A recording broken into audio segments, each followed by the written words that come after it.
His time, in His time, He makes all things beautiful in His time. Dzina la Atate ndi la Mwana ndi la Mzimu Woyera. Amen. Ine ndili kudza m'dzina la Mulungu wamphamvu zonse. Mawu athu amene tiyendere tsiku la lero ndi amenewo. Tidze, tichite, tipemphere, tiyende, tilime, tichite bizinesi m'dzina la Mulungu wamphamvu zonse. Lero pamene tikusinkhasinkha za imfa ya Goliati, kupambana kwa Davide, Mulungu akutiuza kuti tidalire dzina lake lokha. Mawu athu oyamba akuchokera m'buku loyamba la Samueli, mutu wa 17, ndime ya 32 kulekeza 33, kudzawerenganso 37, 40 kulekeza 51. Ndipo salimo yathu ndi salimo 144. Mawu athu amuthenga wabwino ndi monga adalembera Marko oyera, mutu wa 3 ndime ya 1 kulekeza 6. Ine ndili kudza m'dzina la Mulungu wamphamvu zonse. Tiyena abale ndi alongo tisinkhesinkhe limodzi. Mawu oyamba. Mawu a m'buku loyamba la Samueli. Pa nthawi yomweyo Davide adauza Saulo kuti munthu aliyense asataye mtima chifukwa cha Mfilisiti uyu. Ineyo mnyamata wanune ndipita kukamenyana naye. Saulo adamuwuza kuti sungathe kukamenyana naye Mfilisiti uyu, pakuti iwe ndiwe mnyamata, koma iyeyo ndi munthu wozolowera kumenya nkhondo kuyambira ubwana wake. Chauta amene anandipulumutsa ku mkango ndi ku chimbalangondo adzandipulumutsanso kwa Mfilisiti uyu. Apo Saulo adauza Davide kuti pita, Chauta akhale nawe. Tsono adatenga ndodo yake m'manja, adatola miyala isanu yosalala ya ku mtsinje, nayika m'thumba lake la ku ubusa, ali ndi nkhwenengwe m'manja.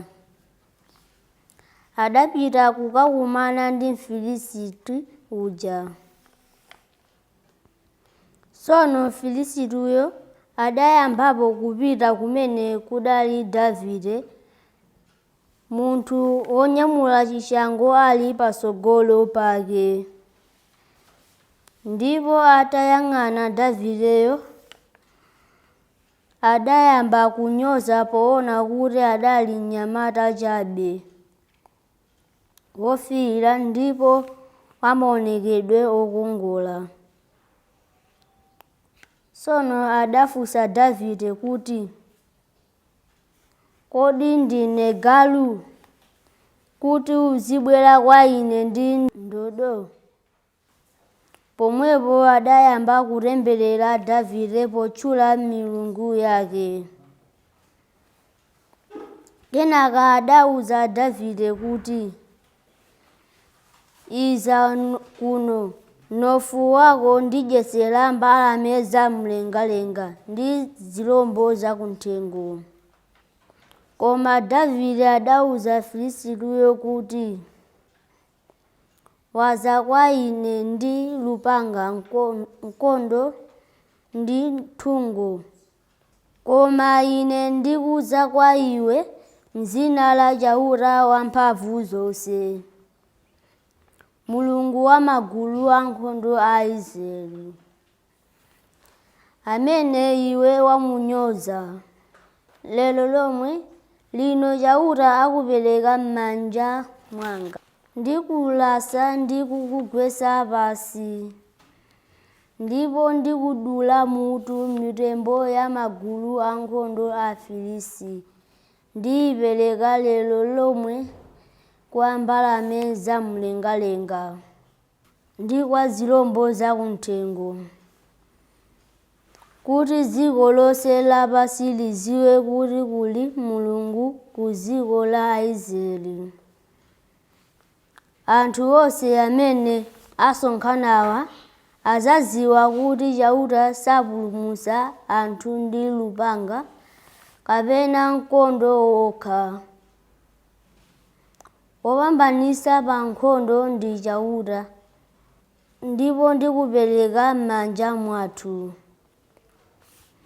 Tsono Mfilisitiyo adasendera pafupi kuti akumane ndi Davide. Pomwepo Davideyo adathamanga mofulumira ku mzere wa nkhondo uja kuti nayenso akumane naye. Adapisa m'dzanja nthumba natulutsamo mwala, ndipo adauponya namulasa mphumi Mfilisitiyo. Mwalawo udamulowa mutu, ndipo Mfilisitiyo adagwa pansi chafufumimba. Choncho Davide adapambana Goliati uja pomulasa ndi mwala wa nkhwenengwe namupha Mfilisitiyo. M'manja mwa Davide munalibe konse lupanga, ndipo adathamanga nayimirira pamwamba pa Mfilisiti uja. Adasolola lupanga lake lomwe m'chimake nasiliza podula mutu. Tsono Afilisiti ataona kuti ngwazi yawo yamphamvu pa nkhondo yafa, adathawa. Mawu a Ambuye. Tithokoze Mulungu. Ambuye akhale nanu. Mawa muthenga wabwino monga adalembera Marko oyera. Ulemu kwa inu Ambuye. Mutu wa 3 ndime 1 kulekeza 6. Pa nthawi yomweyo Yesu adakalowanso nyumba ya mapemphero, m'menemo mudali munthu wina opuwala dzanja. Anthu ena ankafuna chifukwa choti akamnenezere Yesuyo, motero adangomuyang'anitsitsa kuti aone ngati achiritse munthuyo pa tsiku la Sabata. Yesu adalamula munthuyo kuti, imirira, bwera kutsogolo kuno. Tsono adafunsa anthuwo kuti, kodi pa tsiku la Sabata chololedwa nchiti? Kuchitira munthu zabwino kapena kumchitira zoyipa? Kupulumutsa moyo wa munthu kapena kuwononga? Anthuwo adangoti chete. Pamenepo Yesu mtima wake udamuwawa kwambiri, poona kuti anthuwo adalokanika chotere, ndipo adawayang'ana ndi mkwiyo. Tsono adalamula munthuyo kuti, tambalitsa dzanja lako. Iye adalitambalitsa, ndipo dzanja lakelo lidakhalanso bwino.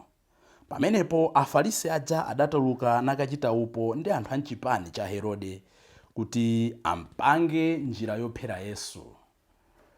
Mthenga wa Ambuye. Ulemu kwa inu Ambuye Yesu Khristu. Abale ndi alongo, lero lachitatu monga tidziwa bwino ndi tsiku limene timalemekezanso mwapadera m'mapemphero athu Yosefu oyera. Mawu athu a tsiku la lero akutiuza kuti ngodala amene ali kudza m'dzina la Ambuye. Izi tikuziona, tikumbukire kuti tikuyenda like in a series, chifukwa lolemba tinayang'ana chapter 15 cha buku loyamba la Samueli, dzulo timayang'ana chapter 16, lero tili mu chapter 17. Choncho ndikuti mpingo kutipatsira dala mawu akuti timvetse nkhani ndipo titenge maphunziro mwatsatanetsatane monga mmene zilili. Lero tikuyang'ana imfa ya Goliati komanso Afilisiti anali minga. Mujanenera Paulo tikawerenga kalata yake yolembera mpingo wa ku Akorinto, kalata ya chiwiri mutu wa 12, kuti Ambuye mudandipatsa cholasa. So Aisraeli cholasa chawo chinali Afilisiti motsogozedwa ndi Goliati. Anali kusowa mtendere ndi anthu amenewa. Akaterepo aluzaso, akaterepo aluzaso. Nafenso pakati pathu tili nazo zinthu zoti soyitsa mtendere zambiri. Lero tunena kuti ndi tsiku la 19 mchaka chatsopano cha 2022. Koma titha kuona kuti ambiri mwina takumana nawo kale Afilisiti, takumana naye kale Goliati amene akusowetsa mtendere mmoyo mwathu.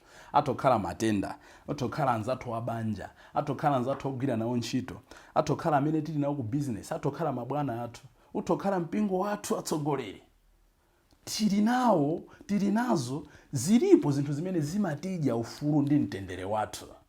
Lero Mulungu akunena kuti ngodala amene ali kudza m'dzina langa, wodala amene ali kudza m'dzina la Ambuye, amampambanitsa, amagonjetsa. Izi tikuona kupambana kwa David pogonjetsa Goliath amene anali kuzunza Aisraeli. Kodi nanga maphunziro ena amene tingatenge tsiku la lero pamene David agonjetsa Goliath ndi otani? Pamene mfumu Saulo imalephera kugonjetsa Afilisiti ndi Goliath, pamene Aisraeli amathedwa nzeru ndi Afilisiti ndi Goliath, nthawi yomweyo ndi pamene Davide anali kudyetsa nkhosa za kholo lake Jese. Kumeneko timamva kuti anali kulimbana ndi zimbalangondo, anali kulimbana ndi mikango. Ndipo chifukwa cha zimene anakumana nazo pafupi, mavuto amene anakumana nawo pafupi, tikuona kuti amabwekera, amanyadira Davide kuti ine ndinalimbana ndi mikango ndi kuigonjetsa, ndipita kwa Mfilisiti ameneyi, kwa Goliath ndikalimbana naye. So our second lesson we are saying, let our previous struggles help us to win today's victory. Mavuto amene tadutsana nawo, zokhoma zimene tadutsana nazo, mikwingwirima amene tadutsana nayo mbuyo, itithandizire kumenya nkhondo zimene tikumana nazo tsiku la lero. Ambiri timafuna kuti tikapambana nkhondo dzulo tiyimire pompo kuona ngati dziko lathira pompo. Every day is a struggle, every day is a battlefield. Tiyesetse kuti chipambano chathu cha dzulo chikhale a springboard, ikhale a stepping stone kuti lero mawa nkuja tichite bwino koposa. Choncho mavuto amene timakumana nawo tisamakumane nawo tokha, tizikumana nawo ndi Mulungu. Dzulo tagonjetsa mkango, lero tikumane ndi Mfilisiti wathu amene akutiopseza. Podalira ndani? Mulungu. Chifukwa mawu akunena kuti ngodala amene ali kudza m'dzina la Ambuye. Tisapite tokha ku mavuto amene amatiopseza, tipite m'dzina la Ambuye. Ndipo nkhondo zathu zikhale kutikonzekeretsa kuti mawa tikumana ndi zina zoposa za lero. Phunziro lathu lachitatu ndonena kuti make use of what you have. Size doesn't matter. Tigwiritse ntchito zimene tili nazo. Kukula kwa chinthu pamaso pa Mulungu kulibe kanthu. Davide akanatha kusirira chimsinkhu cha Goliath, akanatha kusirira zovala za nkhondo za Goliath, akanatha kusirira malupanga a Goliath. Koma iye anagwiritsa ntchito zinthu zimene anali nazo. Anali ndi chani? Mwala, titi miyala isanu, komanso legeni. Tikuona kuti ndi zimenezo akudalira Mulungu, akuzigwiritsa ntchito moyenera mpaka kupambana nkhondo. Ambiri timaderera zipangizo zimene tili nazo. Ena muli ndi korona, ena muli ndi baibulo, ena muli ndi madzi odalitsa, ena mumpingo wathu amene mulibe choletsa, muli masakramenti, sakramenti la Eucharistia. Titha kupita amatiphunzitsa sabata yatha mayi mtingwe, kupita kukapembedza, kuyenda naye, kucheza naye Ambuye. Tili ndi sakramenti la kulapa limene limatipatsanso mphamvu, limene limatitsanyuliranso mafuta ena oti tiyendere. Koma ambiri we don't use what we have. Rick Joyner ananena kuti failure is not caused by what a person doesn't have. Failure is caused by failure to use what a person is in possession of. Zimene tili nazo ngati tilephera kugwiritsa ntchito, pamenepo ndi pamene timatchulidwa ulephera.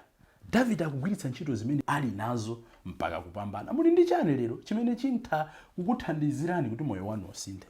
Ena tili ndi ziweto, ena tili ndi minda, ena tili ndi nzeru, ena tili ndi nyonga, ena tilibe ndalama koma tili ndi mphamvu. Tigwiritse ntchito zinthu zimenezo kuti moyo wathu wauzimu komanso wakuthupi usinthe. Choncho zimene tili nazozo, we should believe that we have the best. Monga danenera, David sanachedwe nkuyangana ichi Goliath chindidzi malupanga zapamwamba, zitsulo zovala za golide. He believed kuti zimene ali nazozo is the best. Ngati anthu tikusowa mtendere ambiri masiku ano, ndi chifukwa chosakhulupirira kuti zimene tili nazo is the best. Tikayangana ana athu, we think they are not the best. Ana uji, ana nzero, amakhosa. You have the best kids, just train them in the right way. Give them the necessary things. Show them love. Phunziro lathu lachisanu, which is the peak of our lessons today. Phunziro lathu lofunikira koposa tsiku la lero, ndilonena kuti tisavale zovala za ena. Don't put on the arm of others. Pamene anali kupita ku nkhondo, Saulo anampatsa Davide zovala zoti avale. Sungapite ku nkhondo mmene ulilimu. Iya, nyamula ichi, nyamula lupanga ichi, upite kumeneko. Davide atavala anaona kuti zikulemera kulephera kuyenda, anazivula nkunena kuti ayi ine ndipita ndi zimene ine ndinazolowera, ine ndi zimene ndili nazo. So chimene anazolowera kudyesa ziweto inali chani? Nali lupanga? Ayi, miyala ndi legeni. Anavula zovala zimene anampatsa Saulo kuti akamenyere nkhondo.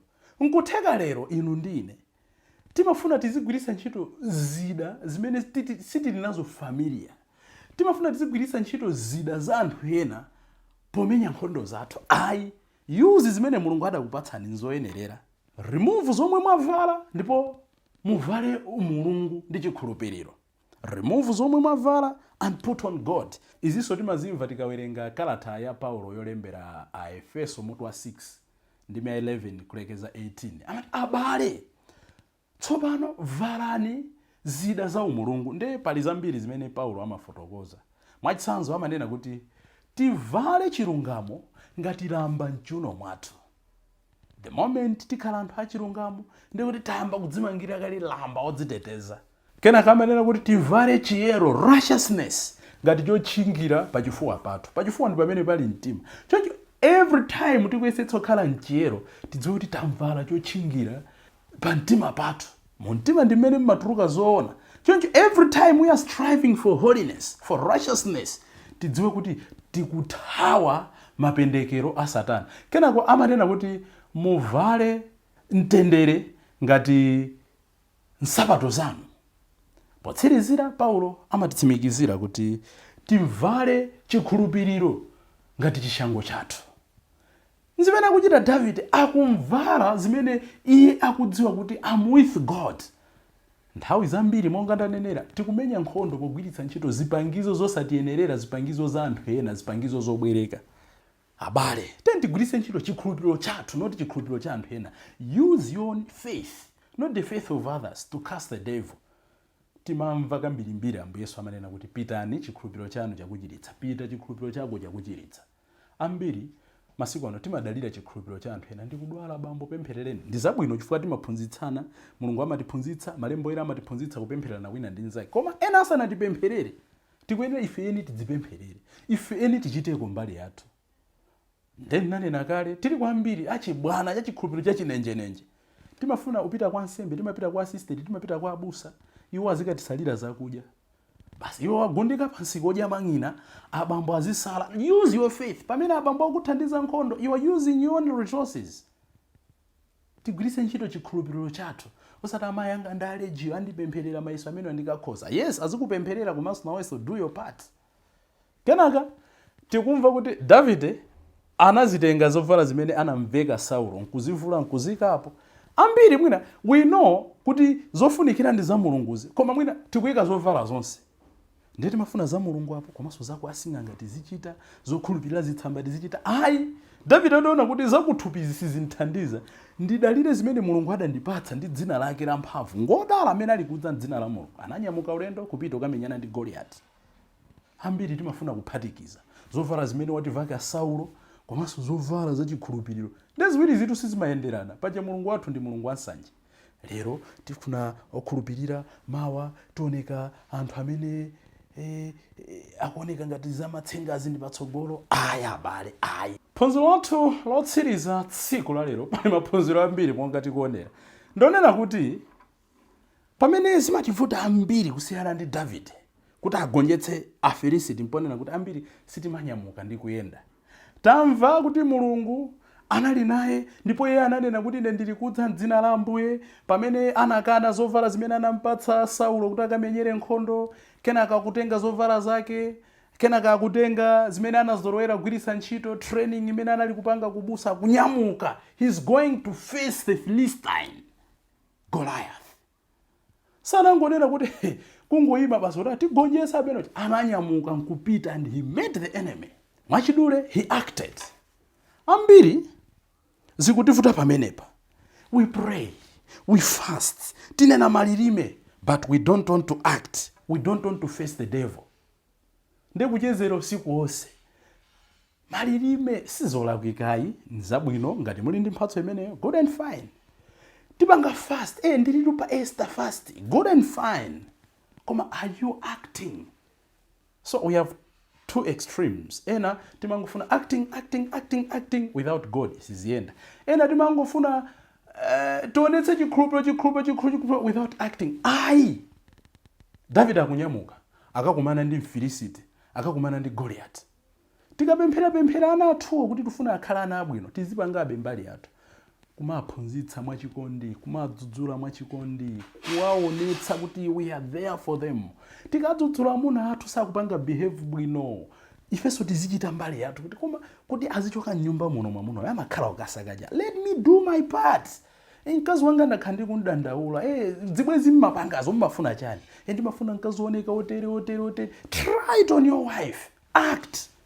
Ambiri sitikufuna kunyamuka monga anachitira Davide. Timangoyima, timangochita malilime, timangonena zinthu. Papalishi pano, koma palishi nali kale. What are you doing today to reinvigorate your parish? Tapempha Ambuye lero kuti atipatse chikhulupiriro cholimba, chikhulupiriro ngati cha Davide. Tigwiritse ntchito zimene tili nazo, tisaderere zimene Mulungu adatipatsa, tisadalire za anthu ena, koposaposa zimene tikuzifunazo tizigwirira ntchito. We should face the devil. Davidetu kunalibe pamene Paulo amalemba kumulembera Timoteyo, 1 Timoteyo 4:12 kuti anthu asakuderere popeza kuti ndiwe mwana. Koma he lived in the spirit. Let us to live the spirit kuti anthu asatiderere popeza kuti ndife ana. Imfa ya Goliath, kupambana kwa Davide, kupambana kwa Israeli, kukhale kupambana kwa athu lero. Koma zimenezo zitheka ngati tizidza m'dzina la Ambuye mozonse zimene tizichita. Dzina la Atate, ndi la Mwana, ndi la Mzimu Woyera. Amen. In your time,